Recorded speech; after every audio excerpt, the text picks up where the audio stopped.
If you will, open up to the book of James, and specifically go over to James chapter 3. We were giving a short crash course of the book of James, easy to do. We've spent time in James chapter 1, and we talked about the very fact that the Christian has to be confident in his standing. He has to be confident in his life. He has to stand up for what is right. He has to stand up for the truth. And here's what we learned in James chapter 1. If I'm going to stand up for the truth, I'm going to live it. There is a big difference in standing up and saying what is right and standing up and living it. That's James chapter 1. James chapter 2 was about compassionate service. And James chapter 2 was not about what we say, but it was also about what we do. There's a big difference in telling someone that you love them, isn't there, than showing them. Big difference, I believe, in that particular fact. Same thing as we talk about the times of sicknesses of others. It's a big difference to just pray for someone, but it also makes a big difference when you stop by and take time out of your day to comfort them in whatever need they may have. So what a Christian does, compassionate service, and also in that I want to mention this. James chapter 2, verse 11, it's about staying away from sin. Our compassionate service is not just about what we do for others, but it's about what we do in our lives. And we are very compassionate people when we stand up for what's right. Remember, these chapters are going to build on them. Remember James chapter 1, Christians take the time to stand up for what's right. James chapter 2, compassionate service about living out what's right. And as we enter into James chapter 3, we enter into something that's complicated. Matter of fact, I would guess that every person in this room at some point in time has struggled with this. It doesn't seem always to be a struggle in every period of the year, but it can be a struggle in this year, in this very period of time we're in. Our speech. Our speech. Now, you and I both know that our speech can be both vulgar and degrading. So when we talk about this particular chapter, I want us to keep both of those in mind, but I want to add a third idea inside of careful speech that we will notice inside of this chapter. I believe it's something that this chapter is talking about. But not only can we be vulgar in our speech, can we be degrading in our speech, but we can put down our Lord with our speech. I believe James chapter 3 is going to enter into that. Pick up with me in verse 1 as we walk through this chapter rather quickly. Verse 1 of James 3, notice the very first two words. This gives us the impact, I believe. My brethren. Who is that? That's you and me. Now, when this was originally written, it was the Christians of that day, the brethren. Now, when we read this, that's you and me. My brethren, the writer says, be not many masters, knowing that we shall receive the greater condemnation, for in many things we offend all. If any man is offended not in word, the same is a perfect man, and able also to bridle the whole body. Behold, we put bits in horses' mouths that they may obey us, and we turn about their whole body. What is he saying about the mouth? What is he saying about our words? The mouth is very powerful, isn't it? Now, isn't it nice when someone comes up and encourages you with their words? Don't we all like that? You ever been having a good day and somebody walk up and give you a compliment? Well, doesn't that just seem to turn that day around? Have you ever had a bad day and someone come up and tell you what you were doing wrong? Doesn't that make that day just that much more worse? You see, our words, whether we like it or not, are probably the most powerful force aside from our influence, our actual actions in this life. And he begins this chapter and tells us that to control the horse, to control the whole body, what do? Where do you put that bit? Do you put it on their eyes? Put it in their mouth. So what's he telling us here? We'll get into this in just a minute, I believe, but I think he's telling us to put the bit in our mouth, don't you? It's time to control this, isn't it? Now look at verse 4. It's not just about the horse. There are other things that are turned about with just such small instruments. Behold also the ships, which though they be so great, and are driven of fierce winds, yet are they turned with a very small helm, whithersoever the governor listeth. You think about a boat. How small in comparison to that ship is the mechanism that makes it turn about in the waters. Very small, isn't it? Now you think about our bodies. Now we're not going to compare ourselves to ships in size, but you think about your mouth in relationship to your body. What's the difference in size? Very great, isn't it? Now that's the impact this writer is telling us of a single word. Careful speech is what he's talking about. But notice verse 5. We're going to notice just a few more passages in here, and then we'll make our comments about it. Even so the tongue is a little member, and listen to this, boasteth great things. Behold, how great a matter a little fire kindleth.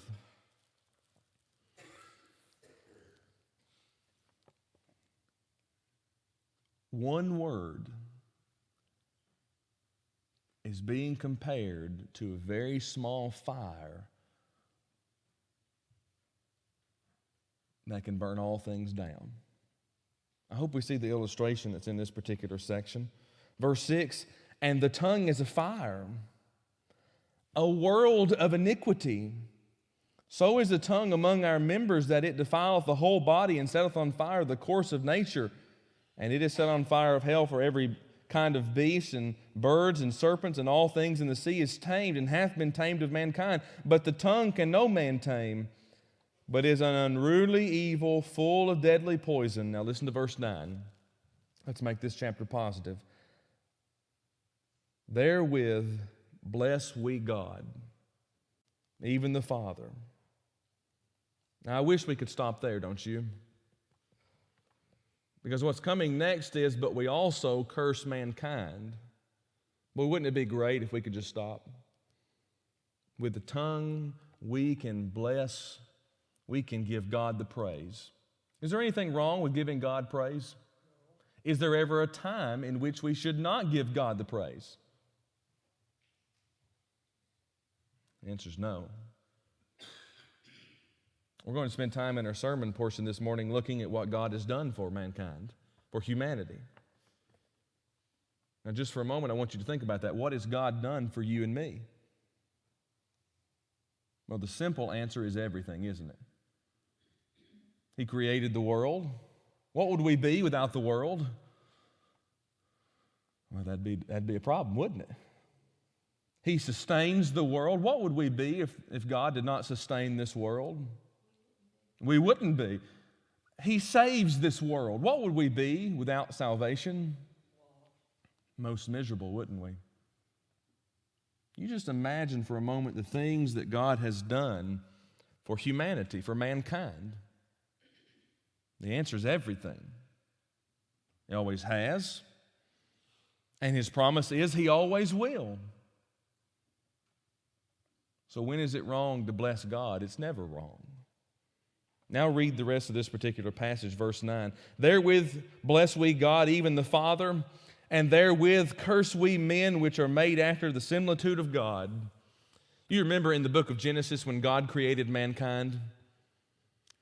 Let us make man after our image and after our likeness. How are we made? In the image of God.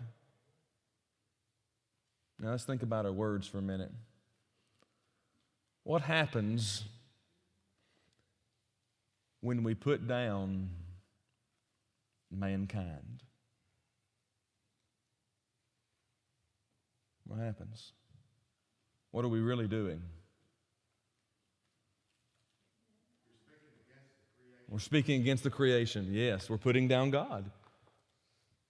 I don't think we really think of that very often, do we? It's easy when you get angry, and we all know this of each other. The longer you're around someone, the quicker you understand how easy it is and what you need to do to cut to the quick of somebody else. Be sharp with one another. Isn't it so easy when we're angry to say that one thing that will shut them up? It is easy if we're honest. It's real easy. That's what this book is talking about. It's very easy to use the small member to make a big difference. It's also easy to ignore the person. It's very easy to ignore for some, but for most of us, it's very hard, isn't it? I know you don't want to sit there and do this, but I'll trust that on the inside you're doing this because I know it is, and I think you know it is. And he tells us here, we're not just cursing man. It's interesting, he tells us, therewith we curse men. Because that's how we look at it, isn't it? We look at it as if we're just putting you down. But we're actually needing to get it into our mind when the Christian says something. He's talking about God's creation. Verse 10, out of the same mouth proceedeth out blessings and cursing. My brethren, these things ought not so to be. In verse 11, a very popular passage of the book of James, doth the fountain send forth at the same place sweet water and bitter? Would you drink of our water fountain in the back if you did not know what was going to come out of it? You get water 1 minute, salt water 1 minute, bitter water the next. Would you risk using that water fountain?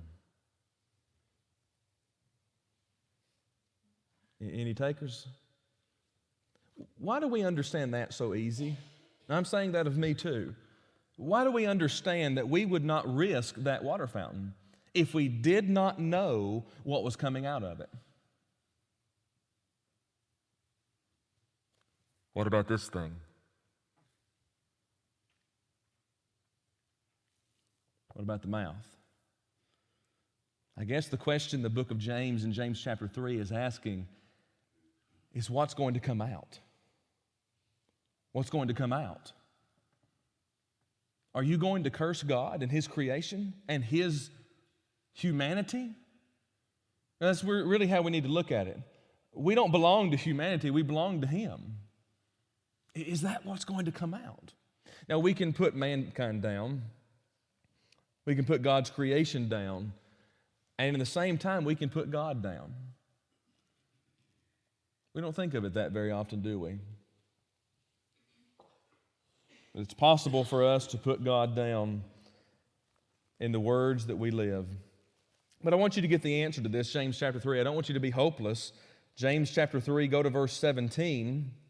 How do we fix this? How do we fix this? How do I control the mouth? It's hard to tame, isn't it? Hard to keep shut, too. It's very hard to keep shut. It is a heart problem. And I think that's the issue here. And I think the remedy is right here in verse 17.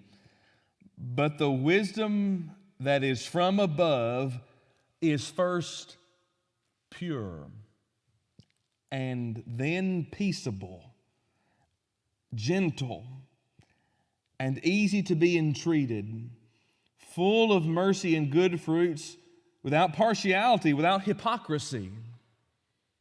What do we have to train ourselves to be? We have to train ourselves to have the heart of God. The heart of God. Let's talk about God for just a moment. We've talked about what God has done. God sustains the world. God created the world. God created man. God saves man. Let's talk about man. Because to understand God, we must understand man. At least to get the full picture. What has man done in this world? Well, let's go to Genesis in our minds. Adam and Eve, they're on the earth. They're walking to and fro. God is in the midst of them. And God has told them what they must do. Remember? Of all things in the garden, except the produce from this tree. What does man do? What does man do? I want to say that we jump to the end of the story, and that's what I used to do. And we need to realize something. Man was tempted. Remember the serpent? What one word did the serpent add to what God said to change it entirely? Thou shalt not surely die. One word. Isn't it impressive? We're in a chapter talking about words, and one word changed the fate of humanity, didn't it? Just one. Thou shalt not. That's not going to happen. That's the essence of what he said. And thus, Adam and Eve, in their own ways, partook of sin. Let's keep going in the history of mankind. Let's talk about Israel for just a minute. God chose the people because they were small and mighty. God raised them up to be large and furious, didn't he? They were a large people. They were a strong people. You go to the book of Joshua, and they were the conquerors of land. With God's help, they were. But how many times, let's say just in the book of Exodus, did God's people walk away or turn their back on God? More than twice. Well, more than twice. Well, they did something and got themselves in captivity in Egypt. They turned their back on God. I would suggest that they attempted many times to turn their back on God in Egypt. Then God brings them out of Egypt, and what do they ask Moses? Why did you bring us out here to die? God gives them food, God gives them water, and what do?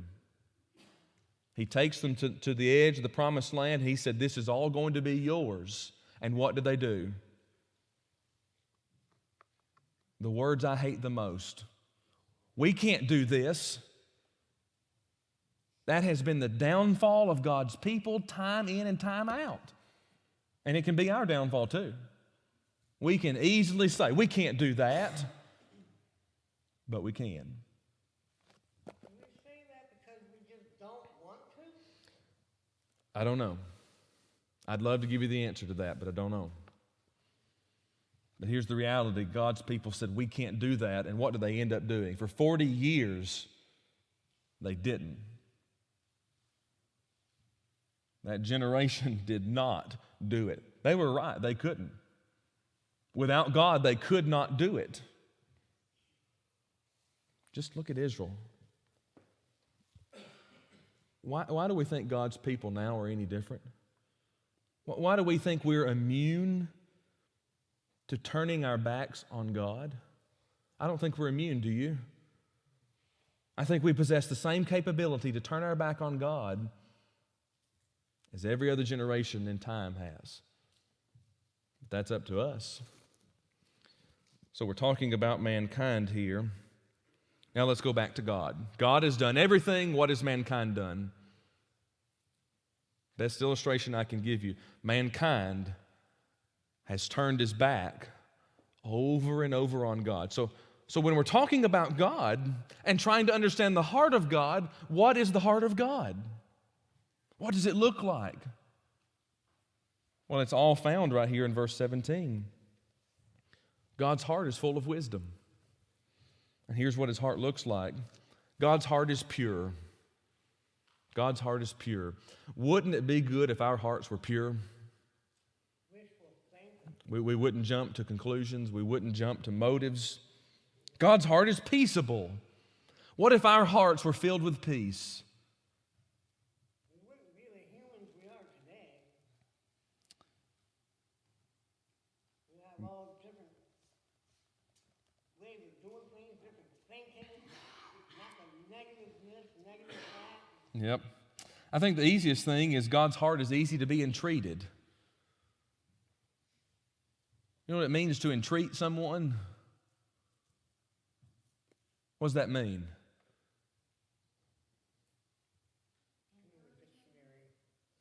What does it mean to entreat? I like to call it this way. The heartstrings of God could be pulled on easily. He has compassion for mankind. We're an interest of His. I think that's a really good way to put it. He has compassion toward us. God is full, His heart is full of mercy. What would we look like if we were a merciless people? Well, we wouldn't be here, would we? What if God's heart is full of good fruits, good works. What if we had no interest in good works? Wouldn't be here.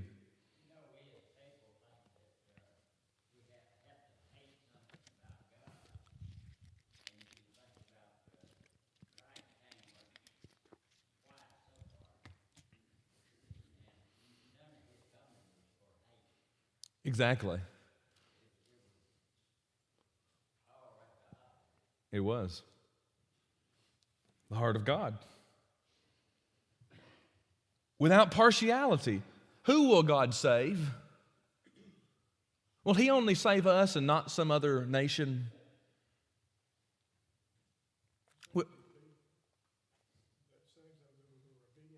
Yeah. God's willing to save anyone who's obedient to Him. You know, it's interesting to me that we sometimes think the things that we do are the American ways. And sometimes we have this American mentality that we are the only ones that can do this and can do that. And it's interesting when you travel the world, people are already doing this and doing that too in their own ways. Isn't it impressive that God, without partiality, will save all people?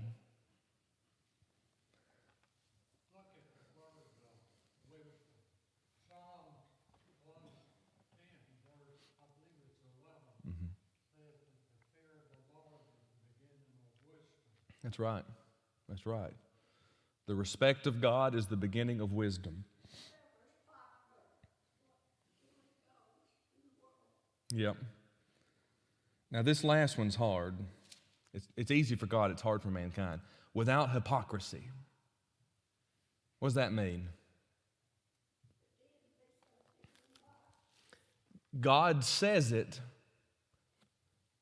and God does it. Isn't it interesting that in a chapter about our words, we get a mentioning of God's words? Has God ever said something that He did not or will not do? I challenge you to find it. He cannot lie. That settles the matter. That's why I constantly try to say, and I'm glad I have an opportunity to say it now, we really need to spend more time in the subject of Bible authority. Because if we can't find it here, where are we going to find it?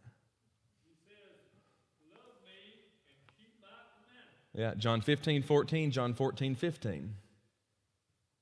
Gives the same idea. God's without hypocrisy. God does what God says.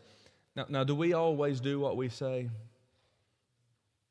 You ever just promise with all your heart to do something and you were confident you would? You had all the intentions to do it, and before you realized it, you didn't? I'm not saying you did it on purpose. You ever done that? I'll be there at 5 o'clock. I will be there and I will do this. You ever missed it?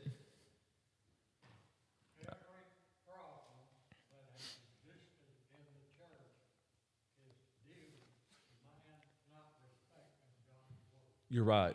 Every problem that's been in existence in God's church, in the church, is due to man not respecting God's word. That's very true. And that will ring out to be true. When we disrespect this book, what are we going to do? Well, when we disrespect this book, we no longer need it as our guide. And that must be a rule in our life. So James chapter 3, we must move on. Your words. Control your speech. Careful speech. James chapter 4 is about a topic that our world does not like. It's one word. They hate it. Our world hates it. The liberal of our world hates this word. Submission. Submission. If you think about James chapter 4, you have to think about the word submission. Go with me to verse 1. From whence come wars and fightings among you? Come they not hence? Even your lust that they war inside your members. Verse 2, ye lust and have not, ye kill and desire to have and cannot obtain. ye fight and war, and yet ye have not, because ye ask not. Verse 3, ye ask not and receive not, because you ask amiss, that ye may consume it upon your lust. Now let's pause for a minute. What's he talking about? Yes, being covetous, desiring all things for self. But he says something that's very interesting. You're not getting it because you're not asking for it, and you're asking for it so you can use it on yourself. Who do we need to be in submission to? Is it self? Isn't it very easy to do what self tells self to do? Go here, go there. Has your mind ever told you something and you didn't do it? Be careful how you answer that one. No, it's not. That's right. That's right. That's why the New Testament teaches us you cannot serve two masters, for you'll love the one or hate the other. You cannot serve God and money or God and wealth. There's nothing wrong with being rich, is there? No. All that is connected with the three great sins. Mm-hmm. The pride of life, the lust of the flesh, and the lust of the eyes. That's right. And that's the three great sins that everyone is faced. That's right. All of it's boiled together. And isn't it impressive that all of them are here?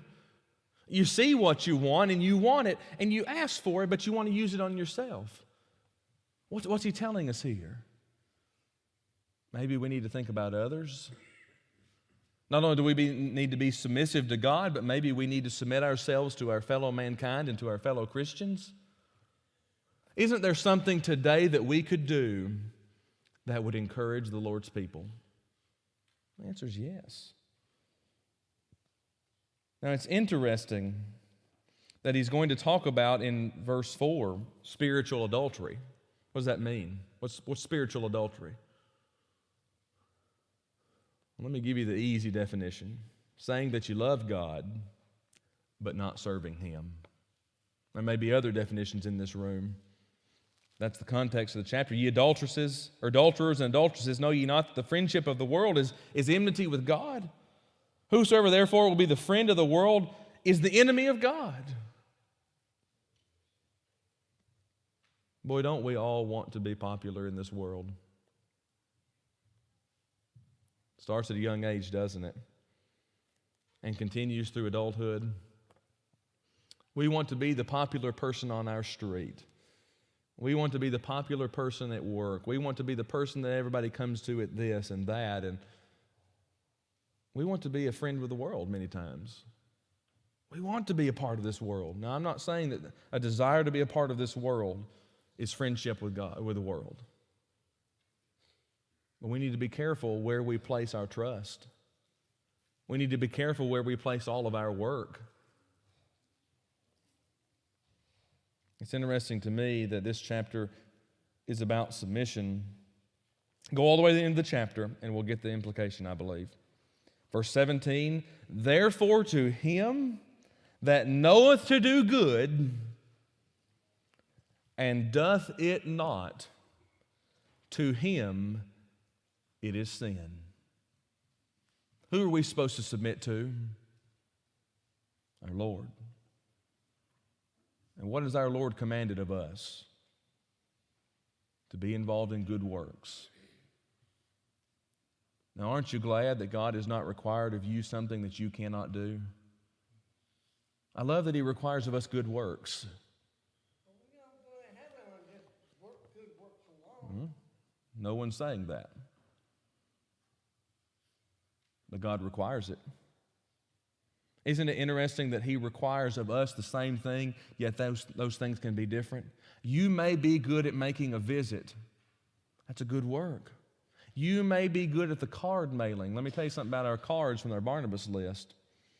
Somebody that's not connected to East Hill at all, just a family member of someone, called recently and thanked us for mailing the cards. And that of all the cards that individual received, we sent half of them. That's a big deal. It's good work. You may be good at doing this. You may be good at doing that. Do it. I find that impressive. Therefore, to him that knoweth to do good and doth it not, to him it is a sin. Now, this is outside of sin. This is outside of the realm of what we talk about as regular sin. Adultery, lying, examples such as that. God requires of us good work. So inside of our thoughts this morning, we must be a people who are submissive to God. Let's move to chapter 5, and let's see that we must be a people who are concerned about sharing. Concerned about sharing. Now notice with me the very first 3 words of chapter 5. Go to now. Go to now. This is one of those phrases that's telling you we're transitioning, something important is about to take place. Now it's interesting. Go to now, ye rich men, and weep and howl for your miseries that shall come upon you. Now he's not talking about just people who are rich, but he's talking about people who are rich in the very fact that the money, that the wealth, that the power that they have assumed is all that drives them in life. Your riches are corrupted, verse 2, and your garments are moth-eaten. What does that mean? Is wealth always going to last? No. You ever had a moth eat through a shirt? Probably. Did you buy that shirt for the moth? No one's bought a shirt for a moth, I don't think. I don't know if I can say that or not, but he says, those of you that live this way, you're in misery. Look at verse 10. Take, my brethren, the prophets who have spoken in the name of the Lord for an example of suffering, affliction, and patience. Behold, we count them happy which endure. Ye have heard of the patience of Job and have seen the end of the Lord, that the Lord is very pitiful and tender of mercy. What's he saying? You stick with God, and it will all be all right. He's talking about in this particular section the very fact that we must be a people. We must be a people who are concerned about sharing the gospel. Look at the history of how God has served his people. Has he ever let his people down? Then why is he going to start with you and me? Why is God going to start letting us down when he's never done so ever? And he's never promised to. We're going to talk about that promise this morning in just a few minutes. God has promised something to you and me. Why do we think that he's not going to do it? I hope we don't. Continue sharing. He says, take the prophets. And I love verse 11.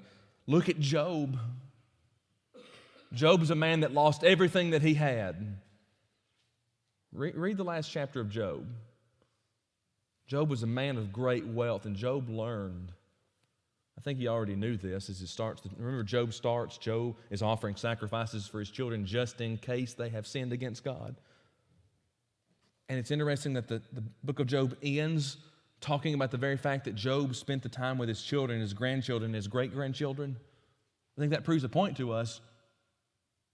Job knew where value truly was. Concerned about sharing. And I want to give you one thing we must also be concerned about in verse 16 as we close. Just look at the very first phrase, verse 16. Confess your faults one to another. We must share the burden of life. We must share the burden of life. There's no doubt that life is difficult. And there's no doubt that we can share this difficult life together and endure. Thank you for spending time with me in this class. Really appreciate that. We will pick up with a end of the year class next week, and then we will be at the start of the year. Thanks so much.